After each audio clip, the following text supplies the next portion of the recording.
વિજયનગર તાલુકાના દંતોડ ગામે આજે રામનવમીની ભવ્ય ઉજવણી સંપન્ન થઈ. સમગ્ર ગામ રામ ભક્તિના રંગે રંગાયેલું જોવા મળ્યું, જેમાં મોટી સંખ્યામાં ગ્રામજનોએ ઉત્સાહભેર ભાગ લીધો. આજે સવારથી જ દંતોડ ગામમાં રામનવમીની ઉજવણીનો પ્રારંભ થયો હતો. હનુમાનજીના મંદિરે વિશેષ પૂજા અર્ચના કરવામાં આવી હતી.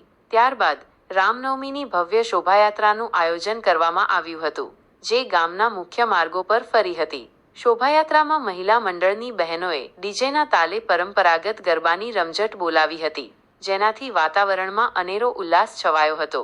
યુવાનો રામના નામના જયઘોષ સાથે જોડાયા હતા.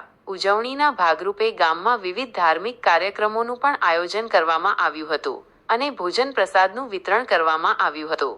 સાંજે ભગવાન શ્રીરામની ભવ્ય આરતી કરવામાં આવી હતી, જેમાં સમગ્ર ગામના લોકો જોડાયા હતા. આમ વિજયનગર તાલુકાના દંતોડ ગામે રામનવમીની ભવ્ય ઉજવણી શાંતિપૂર્ણ અને ઉલ્લાસભર્યા વાતાવરણમાં સંપન્ન થઈ હતી.